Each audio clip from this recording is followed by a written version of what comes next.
They say the forest is peaceful, quiet, a place to breathe, to escape the noise of the world. But sometimes the forest doesn't let you leave. All around the world, people vanish into the trees. Some are never found. Others are discovered in ways so strange, so unsettling, they defy explanation. These aren't legends. These are real cases. Tonight, we're going deep into the woods, where search parties failed, time twisted, and fear took over. These are 3 true horror stories that happened in the forest, and they'll stay with you long after the last leaf has fallen. The Bennington Triangle, where the forest takes people. Between 1945 and 1950, deep in the densely wooded wilderness of southwestern Vermont, something began happening on Glastonbury Mountain, something strange, silent, and terrifying. Over the span of just 5 years, a series of unexplained disappearances occurred in and around the remote forest near the now abandoned town of Glastonbury. The area eventually earned a name, whispered in local lore and paranormal circles alike, the Bennington Triangle. This dark stretch of forest is more than just eerie. It's a place where people simply vanish. No struggle, no clues, no remains, just gone. The area has long been considered strange. Native American tribes avoided Glastonbury Mountain, believing it to be cursed.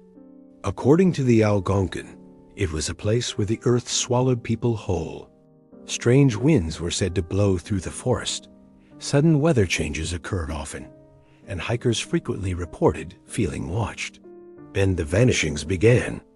The first to vanish was Mitty Rivers, a 74-year-old local hunting guide. On November 12, 1945, Rivers was leading a group of 4 hunters back to their camp. He walked just a bit ahead of them, near Bickford Hollow, a well-known trail area. Within seconds, he was gone. His group expected to see him around the next bend, but he never reappeared. They searched, called his name, retraced their steps. No trace was ever found, aside from a single rifle cartridge discovered in a nearby stream. The case was baffling. Rivers was in excellent physical condition and intimately familiar with the terrain. Authorities searched the area for days. Nothing. Exactly 1 year later, on December 1, 1946, 18-year-old college student Paula Jean Weldon decided to take a hike along the Long Trail, a popular wilderness route that crosses through Glastonbury. She left campus wearing a red parka, jeans, and sneakers. Witnesses saw her walking toward the trailhead, alone. A man walking behind her said she turned a corner and simply vanished. She never came back. She left no note. No items were found. No remains ever discovered. Paula's disappearance led to one of the largest search efforts in Vermont history, even involving the FBI. Planes, dogs, volunteers combed the woods, but there was nothing. Her bright red jacket should have stood out. Locals began whispering, "Glastonbury Mountain takes people." On December 1, 1949, 3 years to the day after Paula disappeared, James Tedford, a veteran and resident of the Bennington Soldiers' Home, was returning from a visit to relatives in St. Albans. He boarded a bus bound for Bennington. Multiple passengers confirmed he was still on the bus just minutes before it arrived. But when the bus pulled in, James was gone. His luggage was still in the rack. His bus timetable lay neatly on the seat. He had vanished into thin air, with dozens of witnesses saying he was on board only moments before. In October 1950, 8-year-old Paul Jepson disappeared while running an errand with his mother. She left him in her truck for just a few minutes while she tended pigs on a farm near Glastonbury. When she returned, Paul was gone. He had been wearing a bright red jacket. Authorities brought in bloodhounds who followed his scent into the forest and then lost it at a nearby crossroads. There were no footprints, no signs of a struggle. He was never seen again. Just 2 weeks after Paul vanished, 53-year-old Frida Langer was hiking with her cousin near the Somerset Reservoir within the Bennington Triangle region. She slipped and fell into a stream. Telling her cousin she would return to camp and change clothes, Frida turned back alone. She never arrived. Massive search parties scoured the area for weeks, then months. 7 months later, her body was found in a clearing that had already been searched dozens of times. The corpse was so badly decomposed that cause of death could not be determined. But strangest of all, no one could explain how her body ended up in plain sight. Locals began to speak of a supernatural force behind the disappearances. They called it the Bennington Triangle, a nod to the Bermuda Triangle. Some believe there are portals or vortexes in the area. An unseen predator or cryptid stalks the forest. UFOs or high strangeness events are responsible. Or the infamous Man of the Mountain, a dark humanoid figure whispered about in native folklore, still haunts the woods. Whatever it is, the area continues to evoke unease. Compass needles spin erratically. GPS often fails. Hikers go off trail and report missing time or eerie whispers. Over 5 years, 5 people vanished, and only 1 body was ever recovered. No arrests. No theories with evidence. Just gaps in time and missing persons posters. Even today, the Bennington Triangle is a place hikers avoid after dark. The trails are quiet, too quiet, because something in those woods doesn't want to be found. The Hoia Baciu Forest, Romania's portal to the unknown, tucked into the rolling hills of northwestern Romania. Just beyond the city of Cluj-Napoca lies a forest so unnerving, so inexplicably strange, that it has become known across the world as the Hoia Baciu Forest. But the locals have another name for it, the Bermuda Triangle of Transylvania. What makes Hoia Baciu infamous is not just one incident or legend, but the sheer, consistent pattern of high strangeness that has plagued it for centuries. The forest spans only about 250 hectares, but in that space, countless disappearances, sightings of unidentified flying objects, paranormal phenomena, and psychological disturbances have occurred. People report entering the woods and emerging hours later with no memory of what happened. Others flee the moment they step inside, overtaken by waves of nausea, dread, or vertigo. Many say the trees themselves are wrong. They twist into spiral shapes, double back on themselves, or lean at unnatural angles. Some appear to have grown in response to something, a pull, a pressure, or an unseen force. At the center of the forest lies its most baffling feature, a near-perfect circular clearing where no vegetation grows. No underbrush, no trees, not even moss. Soil tests have found nothing unusual, yet not a single plant thrives there. Locals refer to it simply as the Circle, and it has become the nucleus of Hoia Baciu's legend. The name Hoia Baciu comes from a shepherd who, according to legend, disappeared in the forest along with his entire flock of 200 sheep. No trace of him was ever found. Since then, the forest has been known as a place where people vanish, and when they return, if they return at all, they're not quite the same. One of the earliest documented modern incidents occurred in 1968 when Emil Barnia, a military technician, was picnicking with friends in the forest. While his companions were gathering firewood, Emil captured a photo of a metallic disc hovering silently above the tree line. The object had no wings, no visible propulsion system, and no explanation. The Romanian government dismissed it, but independent analysts later confirmed the photograph had not been tampered with. It remains one of the most credible UFO photographs in history. People who enter the forest even during the day often report technology failures. Cell phones die, phone cameras malfunction, GPS stops working, compass needles spin erratically, making navigation impossible. Some visitors claim to have wounds or burns appear on their bodies without cause. Others describe being followed by something they can feel, but never see. They hear footsteps that match their own, whispers in an unidentifiable language, or laughter echoing through the trees. Psychologists have documented cases of extreme emotional shifts, including panic attacks, disassociation, and even memory loss. Some hikers have reported walking into the circle, only to lose hours of time believing they'd only been gone for minutes. Children who enter the woods are said to emerge with nosebleeds, night terrors, or sudden, inexplicable fluency in foreign languages. Despite numerous investigations, no single theory explains Hoya Baciu. Among the most popular are geological anomalies. Some scientists suggest electromagnetic fields or subterranean mineral compositions could affect brain function. But these remain unproven and inconsistent. UFO alien activity. The 1968 photo is only one of dozens of UFO sightings in the area. Locals believe the circle is a landing zone, or even a dimensional gateway. Portal theory. Many paranormal researchers suggest the forest is home to a dimensional rift, allowing entities to pass in and out of our world. The time distortion and missing person cases seem to support this idea.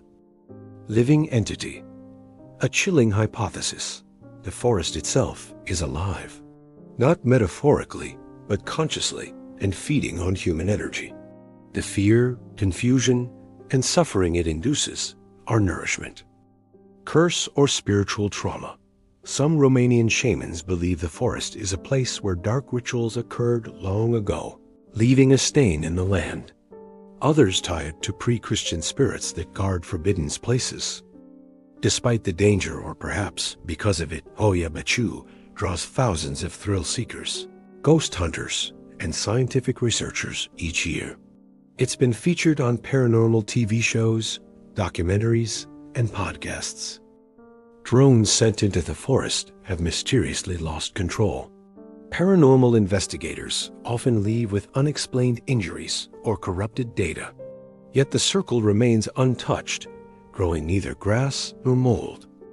At night, the forest becomes almost unnavigable. The soundscape changes. Wind ceases. The silence is not peace, but pressure. No one stays past midnight.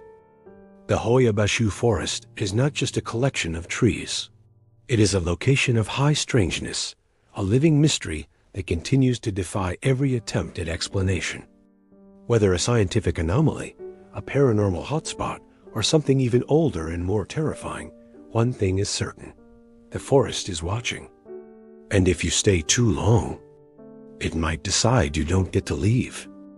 The disappearance of Eliza Izquierdo, the Eliza Lamb of the woods.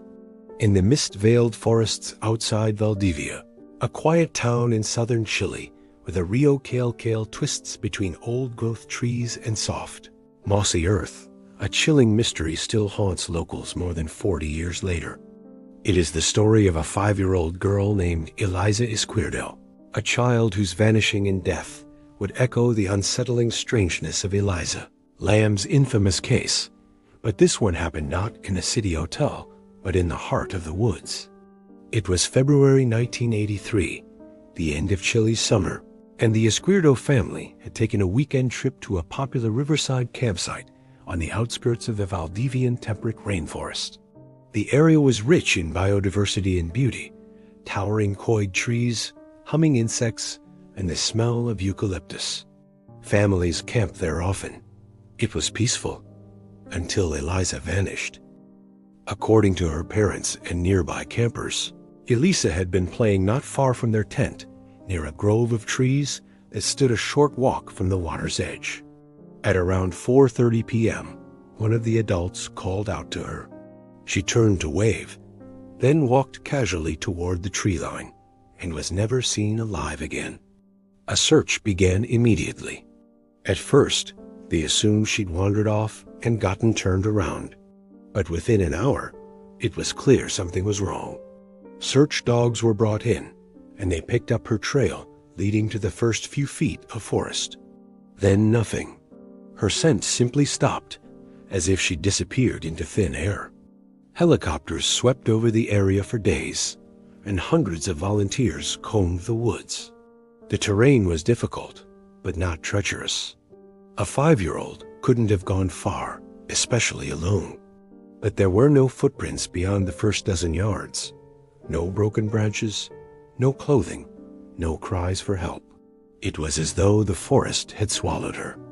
Then, 3 weeks later, Elisa's body was discovered by a hiker who had no idea a search had even occurred. He found her just a kilometer from the original campsite, in a small glade surrounded by thick ferns and ancient trees. She was sitting upright, nestled at the base of a moss-covered stump.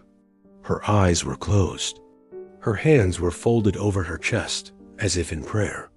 Her skin was unblemished, unmarked. Not a single animal had touched her. Her clothes were dry and intact. There was no decomposition beyond what the coroner later described as gentle natural deterioration. Insects hadn't fed on her. She appeared, in the hiker's words, to be sleeping. The autopsy report only deepened the mystery. Elisa had no signs of physical trauma, no wounds, no evidence of assault. She hadn't drowned, frozen, or starved. There were no traces of toxins or drugs. And despite being missing for 23 days, her body showed no evidence of dehydration. Her internal organs were normal. Her heart had simply stopped. When pressed, the coroner told local reporters, "We have no medical cause of death, only absence. She is dead, but not broken." Theories exploded. Some believed she had been abducted, perhaps by someone living in the woods. But the campsite had been busy, and no strangers were seen. Others suspected she had wandered into a hidden pit or crevasse, and then been placed where she was found later. But if so, why were there no disturbances? No drag marks, no disruption of moss or leaves? Then came the whispers. Older residents of Valdivia recalled Mapuche folklore, stories passed down long before colonization, stories of bosques vivientes, or living forests. These tales warned children not to enter the woods without permission, and especially not alone. Trees, they said, could be sentient, even jealous. The Mapuche spoke of guardian spirits who dwelled in sacred groves, watching intruders. Some believed Eliza had been taken by the woods, not in the literal sense, but spiritually, as a sacrifice, or as a child sensitive enough to hear something calling. The stump where she was found has since become a quiet place of offerings, with local women occasionally leaving flowers, ribbons, or small dolls. Elisa's family moved away the following year. To this day, the glade remains untouched. No one camps near it. The older villagers warn outsiders to never speak her name aloud in the forest. They say doing so stirs the trees. And if you do, you might hear a child's footsteps behind you, or see a small figure just ahead, vanishing into the green. She is known, now, as the Eliza Lamb of the Woods, and her story remains one of Chile's most haunting unsolved mysteries. The woods were supposed to be a place of peace, but for some, they became a final destination. These stories aren't just tales whispered around campfires. They happen, and they remind us that nature doesn't always welcome us. Sometimes it watches. Sometimes it waits. If you ever find yourself alone in the forest, listen closely. If it's too quiet, you're not alone. Thanks for watching. If this left you unsettled, hit that like button and subscribe for more real horror stories that you'll want to keep the lights on for. And whatever you do, don't look back.